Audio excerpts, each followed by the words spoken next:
প্রশ্ন করেছেন আমাদের ভাই, যারা টাকনুর নিচে কাপড় পরে, হাতে রাবার, প্লাস্টিক, তামার বালা বা ব্যাস পরে, তাদের পরিণতির কথা স্মরণ করিয়ে দিন। একটু ভালোভাবে শুনবেন। প্রশ্ন করেছেন, যারা টাকনুর নিচে কাপড় পরে, হাতে রাবার, প্লাস্টিক, তামার বালা বা ব্যাস পরে, তাদের পরিণতির কথা স্মরণ করিয়ে দিবেন। অত্যন্ত একটি মনে করি গুরুত্বপূর্ণ প্রশ্ন, কারণ এখন বর্তমান প্রেক্ষাপটে আমাদের একটি প্রতিযোগিতা চলতেছে।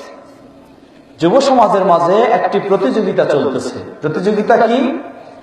ছেলেরা মেয়েদের পোশাক নিবে আর মেয়েরা ছেলেদের পোশাক নিবে। কি বলেন, ঠিক কিনা? এই প্রতিযোগিতা চলতেছে।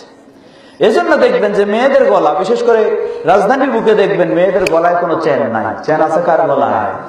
ছেলেদের গলায়। মেয়েদের হাত খালি, হাতে কোনো বালা নেই, কোনো চুরি নেই, কোনো কিছু নেই। কার হাতে আছে? ওই সেই ছেলেদের হাতে আছে।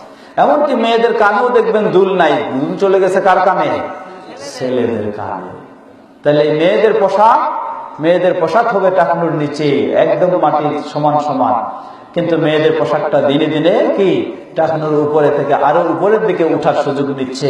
আর ছেলেদের পোশাক মনে হয় যেন পাহাড় চেয়ে আরো আধা মানে 6 ইঞ্চি যেন আরো নিচে ঝুলাই দিয়েছে। কি বলেন, ঠিক কিনা?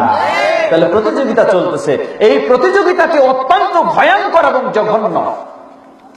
সর্বক্ষেত্রে আল্লাহর লানত, আল্লাহর গজবকে অপরিহার্য করে নেওয়ারই এটি একটি প্রতিযোগিতা।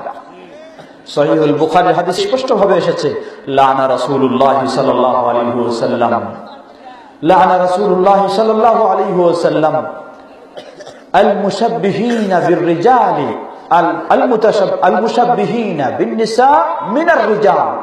যে সমস্ত পুরুষেরা নারীদের সাদৃশ্য গ্রহণ করতে চায় তাদের প্রতি আল্লাহর লানত, রাসূলের লানত।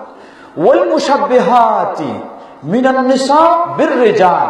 যে সমস্ত নারীরা পুরুষদের বেশভূষণ গ্রহণ করে পুরুষদের সাথে সাদৃশ্য করতে চায়, ওই নারীদের প্রতি আল্লাহ সুবহানাহু ওয়া তাআলা, রাসূলের লানত, গজব।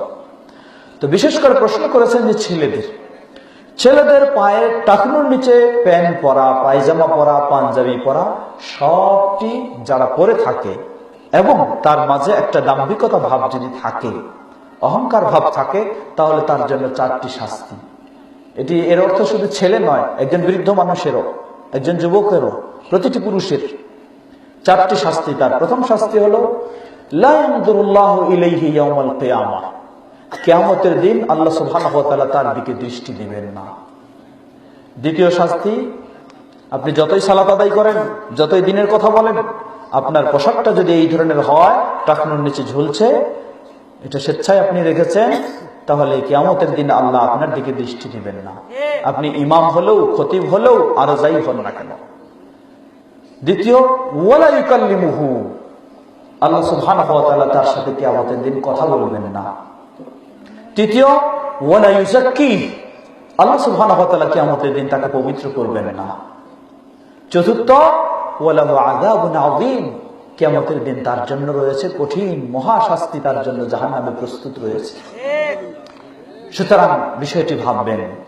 আজকের এই মাহফিলে বেশি না হলেও আপনি এই বিষয়টি জানার চেষ্টা করুন এবং এটিকে মানার চেষ্টা করুন। আল্লাহ আমাদের সকলকে সে তৌফিক দান করুন। কোন পুরুষের জন্য টাকনুর নিচে পোশাক, লুঙ্গি হোক, প্যান্ট হোক, পায়জামা হোক, আরো কিছু হোক, সেটি সম্পূর্ণ হারাম, হারাম, হারাম। আর এটি এমন একটি কাজ, আমি বলতে পারি স্পষ্টভাবে, আমরা অনেক কাজের ক্ষেত্রে দোহাই দিই। কি দোহাই দিই?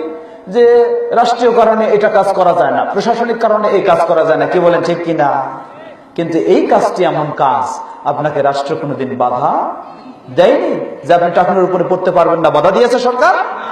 আপনাকে শাস্তি দিবে? সুতরাং এটি এমন একটি কাজ, আপনি স্বাধীন। এখানে আপনার শুধু মনের আল্লাহর ভয় থাকলেই আপনি এই আমলটি করতে পারবেন। সুতরাং আজকের এই রাতেই অতীতের জন্য তওবা করুন। ভবিষ্যতে আপনার প্যান্ট, পায়জামা, টাকনু কোনটাই যেন টাকনুর নিচে না থাকে। আল্লাহ আমাদের সকলকে সেটি মেনে চলার তৌফিক দান করুন। বলুন আল্লাহুম্মা আমিন।